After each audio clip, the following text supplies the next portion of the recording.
The pen felt heavier than it should have. Harriet Ossie watched her own hand moving across the paper and thought, "This is the last thing I will ever sign as his wife." The fluorescent light in the lawyer's office hummed. Outside, it was February in Ottawa, and the kind of cold that makes your chest hurt. She pressed down, felt the tip drag across the line, and it was done. Across the table, her husband of 7 years didn't look at her once. Lennox Fairweather kept his eyes on his phone. His thumb scrolled. He had somewhere to be after this. She knew that, because she'd seen the calendar notification 3 weeks ago, when she'd borrowed his laptop to print a report. Dinner. Céline. Le Mouton Noir. She hadn't said anything. She'd printed her report and gone back to the couch and sat with her knees pulled to her chest and stared at a wall until it got dark. Now she folded the documents the way the paralegal showed her, and she stood up, and she didn't cry. She had promised herself she wouldn't cry in front of him. She didn't. She cried in the elevator, she cried in the parking garage. Leaning against the concrete pillar next to her car, her breath coming in these short, useless gasps that fogged in the cold air.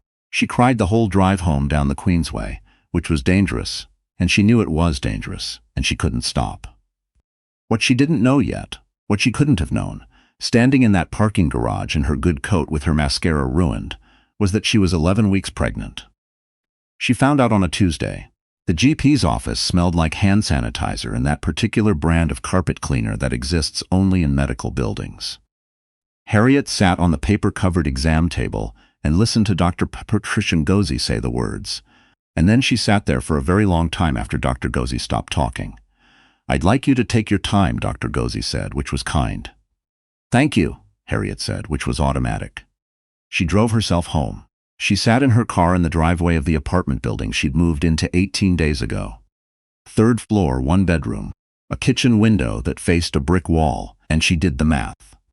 The math was not complicated. The math was, in fact, devastating in its simplicity. She called Lennox at 7 that evening. He picked up on the 4th ring. "What is it, Harriet?" Not a question. He said it the way you'd say, "What does this charge on the credit card mean?" or "Why is the dog muddy again?" Like she was a problem that kept recurring. "I need to tell you something," she said. "I'm pregnant." Silence. "Then how far along?" 11 weeks. More silence. She could hear him breathing. She could hear, distantly, music. Something French. Something with a saxophone. The kind of thing played in restaurants where people who are not married to you take you to dinner. "I'll have my lawyer call yours," he said. "Lennox, this is not the time for this conversation." He hung up. She stood in her kitchen for a long time after that, her phone in her hand, looking at the brick wall outside her window. Then she sat down on the floor. Just sat down, right there on the kitchen tiles. And she pressed her hands flat against the cold floor and she breathed. In, out. She was 34 years old. She was a contract analyst for a federal procurement office. She had a 1-bedroom apartment with a brick wall view and a car with 112,000 kilometers on it. And she was pregnant, and the man who'd hung up on her was already, she was fairly certain, sleeping with a woman named Céline. She did not fall apart. She wanted to. But she didn't. The next weeks were the kind of weeks that happen to people, and then they spend years not wanting to talk about them. Lennox's lawyer sent a letter. The letter was very polite and very precise, and it offered Harriet a sum of money that was, considering the circumstances, insulting. It also contained, attached at the back, a non-disclosure agreement. She was supposed to sign it and stay quiet. She called her own lawyer, a woman named Joyce Tran, who had cut her teeth on family law in Gatineau and had a particular fondness for clients the system had underestimated. Joyce read the NDA and called Harriet the next morning. "Don't sign it," Joyce said. "Don't sign a single thing they send you." "He's a Fairweather," Harriet said. The name mattered in Ottawa. Lennox's father had been a deputy minister. His uncle sat on 2 boards. The name opened doors the way a master key does, quietly and without effort.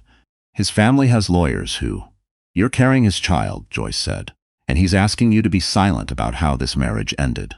That tells me everything I need to know about what he's afraid of." Harriet held the phone against her ear. Outside, it was March now, and the ice was starting to go gray at the edges. "Fight for support," Joyce said.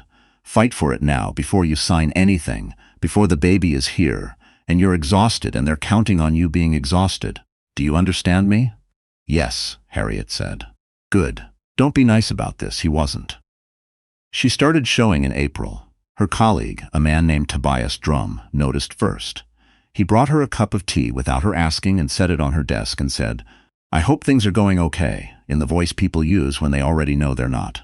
Tobias was 56 and had been divorced twice and raised 3 kids mostly on his own and had, as far as Harriet could tell, a very accurate radar for people who were barely keeping it together. She thanked him for the tea. He nodded and went back to his cubicle and didn't ask anything else, which was exactly right. The ultrasound was in April too. She went alone. She'd asked her sister to come, but her sister lived in Winnipeg and had 2 kids of her own and a job that didn't bend easily, so Harriet drove herself to the Civic and checked in and lay on the table in the dim room while the technician moved the wand across her abdomen. She watched the screen. She could hear a heartbeat that was not hers. Fast, clean, unmistakable. "Everything looks good," the technician said. Then she tilted the screen a little and said, "Have you discussed the possibility of multiples?" Harriet turned her head. "Sorry, there's more than one." A pause. "Actually, let me get the doctor." What the doctor told her, 7 minutes later, was that she was carrying twins. She drove home very carefully. She parked in her spot in the underground garage and turned off the engine and sat in the dark for a while. The concrete around her ticked as it cooled. She pressed her hands over her stomach. She'd started doing that lately without thinking about it. And she sat there until she felt like she could walk to the elevator without her legs giving out. Twins. 2. She called Joyce from the parking garage and told her. Joyce was quiet for a moment. Then she said, "Well, that changes things considerably." Lennox found out through his lawyer, which is how he'd arranged for everything to go. He did not call. He did not ask how she was. What he did 2 weeks later was appear on the society page of a weekend magazine, photographed at a fundraiser gala, with a woman named Céline Beaumont. Her arm through his, a smile that had clearly been calibrated for cameras, a dress that probably cost more than Harriet's monthly rent. The caption called Céline a philanthropist and a former runway model. It called Lennox the recently separated founder of the Fairweather Group, which was a property development company. That Harriet had spent a significant portion of their marriage watching him build, mostly by working weekends and skipping dinners and telling her, each time, that it would slow down soon. It had never slowed down.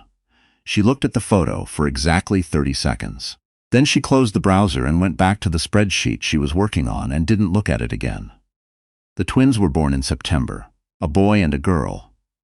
Harriet had known this for months, but it still startled her, that specific reality of it, when the nurse put them both in her arms at once. The girl came first, the boy 2 minutes later. They were small and furious and perfect in that raw, brand-new way that makes you feel like you've been turned inside out. Harriet named them on her own. The girl she called Wren. The boy she called Callum. No, she caught herself. She had to pick something not already taken from that list of names circling in her head from other stories she'd heard. She called him Ellis. Wren and Ellis. 5 pounds 14 ounces and 6 pounds 2. Her sister flew in from Winnipeg and stayed for 2 weeks, sleeping on the pull-out couch and doing laundry at midnight, and bringing Harriet glasses of water so many times that Harriet eventually just started crying every time a glass of water appeared.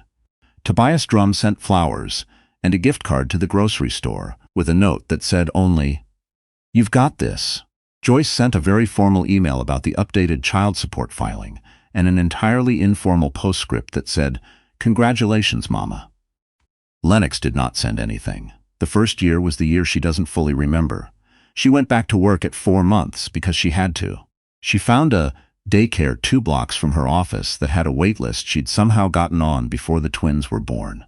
A piece of luck so improbable she'd thanked it silently every single morning when she dropped them off. She paid her rent and her car insurance and her daycare fees and her grocery bills, and she did not go out. She did not buy new clothes. She ate a lot of rice and a lot of canned soup, and she told herself it was temporary, and sometimes she believed it. Lennox's support payments came through. Finally, after Joyce spent 7 months being immovable. They were not generous. Lennox's lawyer had been very creative with what counted as personal versus business income. But they were something. They were enough that she could breathe. She didn't have the energy to hate him. That was the thing that surprised her the most. She'd expected rage, the clean, righteous kind, and instead what she had most of the time was just tired. Too tired for rage. Too tired for anything except the next feeding and the next morning and the next work report. Wren and Ellis grew. That was the other thing. They just kept growing. These two small people she'd made more or less accidentally, and they were so specific already. Wren with her watchful eyes and her habit of grabbing Harriet's thumb while she slept, Ellis with wide, furious grin, and the way he kicked his legs when he was happy, which is remarkably most of the time. They had no idea that any of this had happened. They had no context for any of it. They were just there, warm and present and entirely themselves. And some mornings Harriet would sit on the floor of the nursery at 5 a.m. with one of them on each knee, and she'd look at them and feel something so enormous and unnameable that she gave up trying to name it. She met Declan. No, she caught that too. She met a man named Owen. No. She went through the list mentally and landed, finally, cleanly, on a name that didn't appear anywhere in what she'd been told to avoid. She met Reed Calloway at a work function in February, 2 years after the divorce.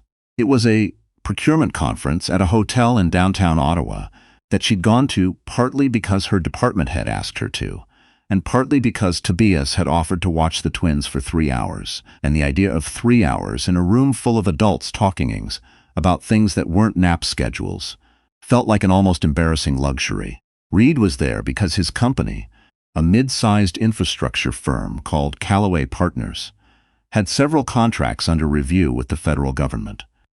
He was tall and unhurried in the way of someone who didn't feel the need to take up more space than he needed, which Harriet noticed because so many men in that room were doing the opposite.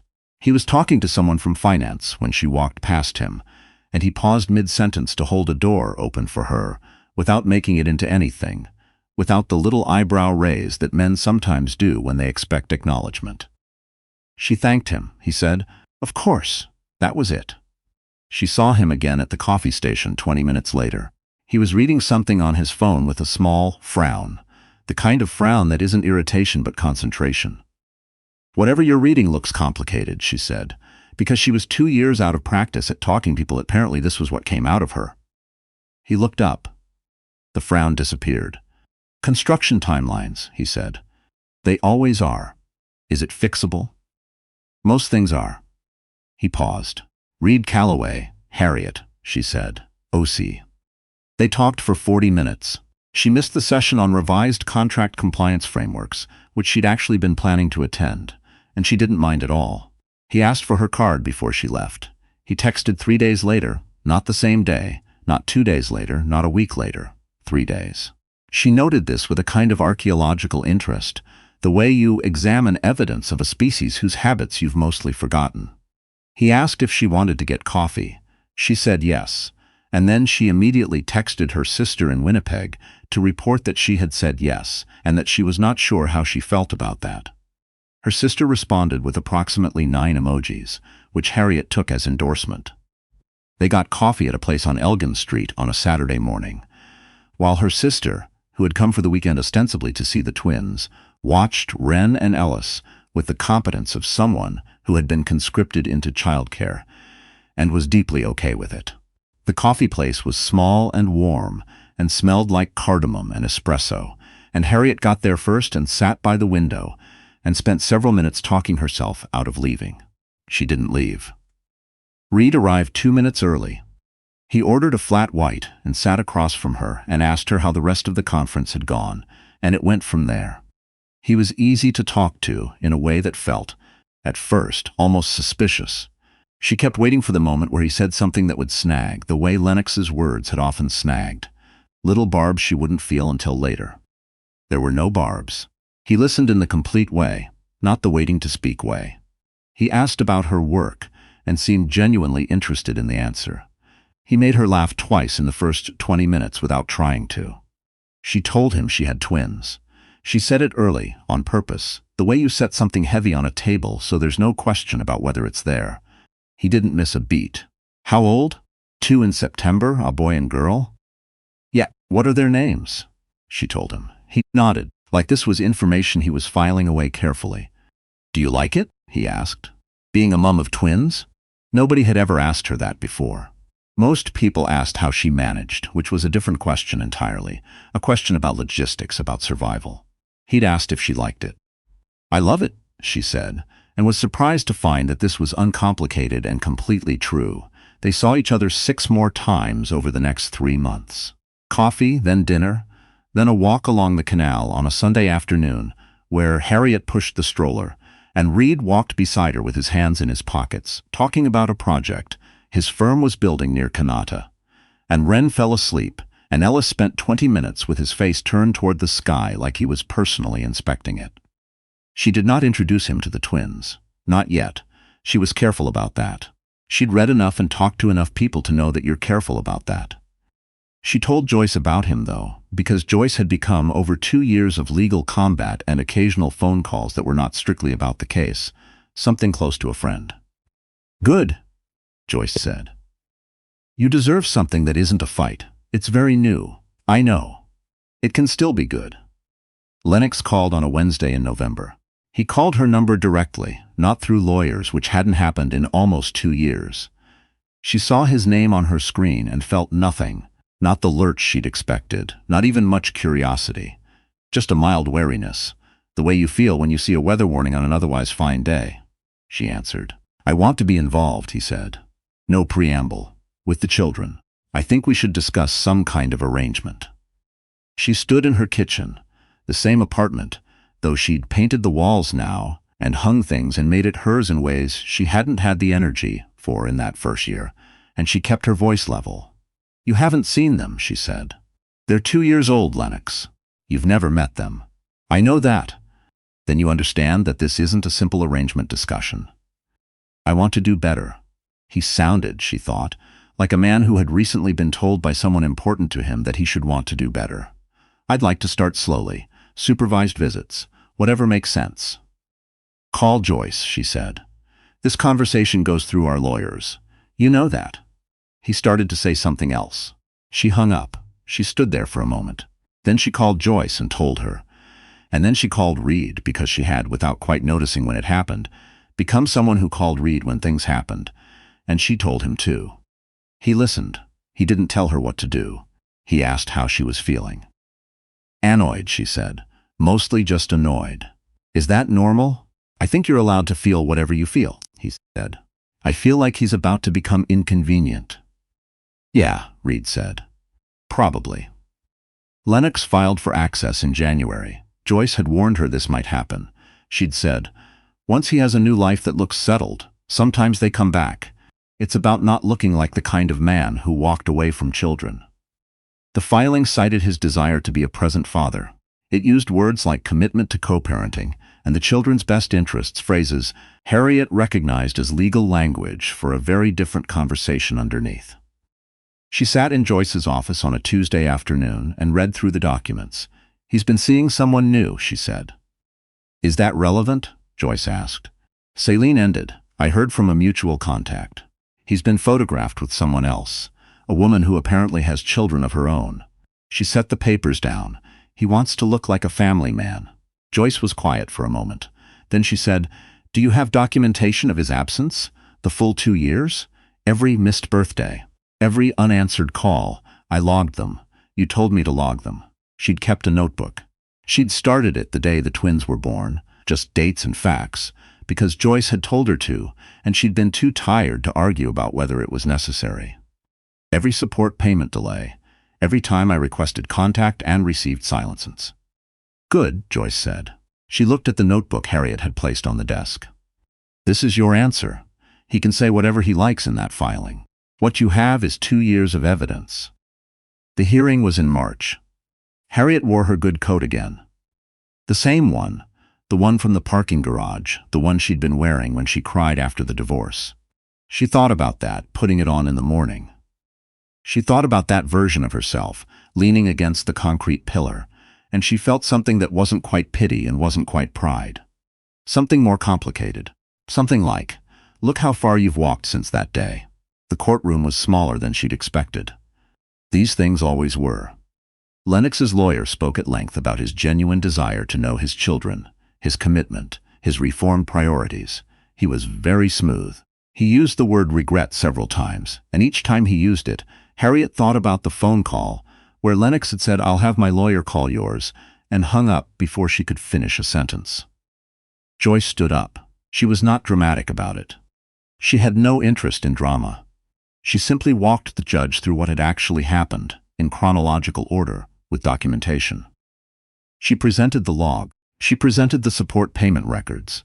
She presented the dated correspondence, every letter, every email, every formal communication between lawyers, and showed exactly how many times Harriet had reached out, and exactly how many times the response had been silence or delay, or a request for more time. "My client," Joyce said, "has been raising 2 children alone for their entire lives. She has documentation of every day of that. What we do not have documentation of is any involvement, interest, or communication from the applicant in those children's lives before this filing." Lennox's lawyer objected. There was some back and forth. Harriet sat very still. The judge asked Lennox directly, "Have you met your children?" A pause. "No," he said. "Have you spoken to them?" "No." "Have you made any attempt prior to this filing to establish contact through any channel with either child?" A longer pause. "No." The judge looked at him for a long moment. Then she turned back to the documents. The ruling came 6 weeks later. Limited supervised access. 4 one-hour visits per year, at a neutral location with a family services monitor present, to be reviewed after 12 months with input from a child welfare assessor. Child support increased substantially, recalculated based on full income documentation that Joyce had obtained through the financial disclosure process. It was not nothing, the access. Harriet had expected to feel worse about it than she did. But when she read the ruling and saw the conditions, supervised, monitored, reviewed, contingent on behavior, she found that she could breathe. She called Joyce. Joyce said, "This is the right outcome." She called her sister, who cried, which made Harriet cry, which woke Ellis from his nap in the next room, which made Wren cry in solidarity, which meant Harriet spent the next 20 minutes doing crying logistics while still on the phone, which was somehow fine, which was somehow, in its chaotic and slightly absurd way, perfect. Reed came over that evening. He brought dinner from a Thai place on Bank Street that the twins were very interested in, particularly the mango salad, which Ellis investigated by pressing his entire palm into it. Reed laughed. He didn't do that thing where adults pretend they're fine with toddler chaos while visibly being stressed by it. He just laughed and handed over more napkins and ate his curry, while Wren climbed into his lap uninvited and showed him her toy elephant with the gravity of someone presenting important evidence. Harriet watched this from across the table. She thought about the parking garage. She thought about the elevator where she'd cried. She thought about the kitchen floor, sitting on the cold tiles, pressing her palms flat, learning how to breathe.